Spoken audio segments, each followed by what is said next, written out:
Perguntando para o senhor. Deixa eu te perguntar uma coisa, ministro. Vamos lembrar, né, da história.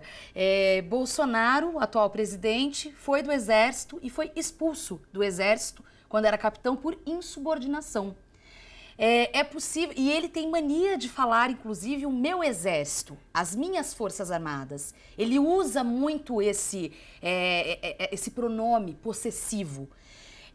Há um risco de Bolsonaro estar querendo imprimir nas Forças Armadas e no Exército essa forma dele, do meu Exército, e transformar o Exército numa questão de governo e não de Estado? E quais os riscos disso? Olha, o que surpreende nessa questão não é a posição do Bolsonaro. O Bolsonaro sempre foi um adepto da indisciplina. Foi por indisciplina que ele foi expulso. A indisciplina sempre foi o mandato do próprio deputado Bolsonaro. Ele sempre trabalhou para criar dentro das Forças Armadas um setor, uma ala, um grupo de apoio a ele. As relações dele, inclusive, com as Forças Armadas eram relações muito tensas, muito difíceis, porque ele queria fazer comício dentro dos quartéis, levar carro de som para dentro dos conjuntos habitacionais dos militares. Então, essa atitude dele é coerente com o que ele sempre foi, ou seja, a indisciplina para ele sempre foi uma coisa natural. Ele procurava arregimentar cabos, soldados, sargentos, familiares, na prática quase que sindical que ele fazia no mandato de deputado.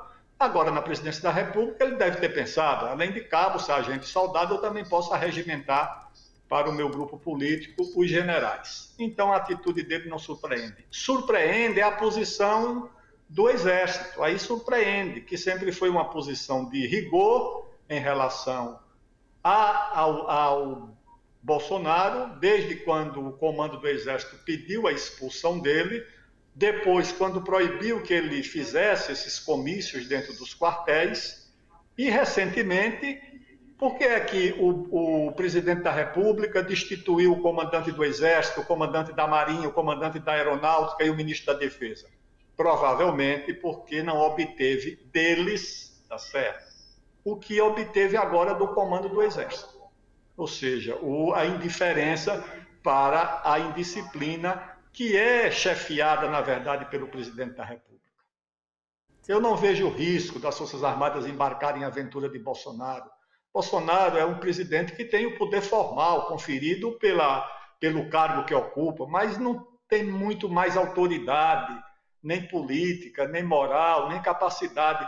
Ao contrário, eu creio que essas atitudes do presidente da República terminam gerando ainda mais desconfiança em setores das Forças Armadas do que ele pode fazer. Não creio que as Forças Armadas acompanhem o presidente da República em qualquer tentativa de violação da Constituição ou coisa semelhante. Ministro, isso que o senhor mencionou agora é muito importante, porque muitas pessoas falam, né, sobre isso, sobre Bolsonaro ser ou não uma unanimidade no Exército, ou no militarismo de forma geral, porque daí a gente vê as polícias também, enfim. O senhor não acredita, portanto, nisso, é isso que o senhor está dizendo pra gente, é isso? Não acredito. Ele tem uma influência antiga em setores das Forças Armadas, principalmente naquelas categorias que são os graduados, ou seja, não são os oficiais, são os cabos, sargentos, os soldados. A influência dele decorre de que ele sempre foi um porta-voz desse pessoal, um porta-voz por reivindicações de salário, por direitos funcionais. Isso ele sempre fez e sempre angariou o apoio desse pessoal.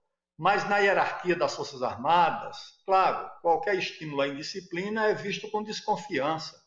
E ele recebeu a adesão quando a eleição de 2018 ficou polarizada entre o PT e o Bolsonaro. Esse pessoal das Forças Armadas inclinou-se pela campanha do Bolsonaro, mas por causa dessa polarização. Mas nunca houve na oficialidade e principalmente nos comandos das Forças Armadas esse apreço. Bolsonaro, para eles, nunca foi um líder, pelo contrário, sempre foi visto com certa desconfiança. O próprio presidente Geisel, num depoimento a uma historiadora, Ele já deputado disse, não, foi um mal militar. Então isso coloca limites no que ele possa contar com as Forças Armadas para qualquer tipo de aventura ou de bravata. As polícias militares é diferente, porque aí já é um setor bastante politizado, todo mundo tem seu grupo, ele tem o dele, o PT também tem, todo mundo tem influência nessas polícias militares, os governadores, mas eu acho que isso não é aquilo que você possa dizer que é suficiente para uma tentativa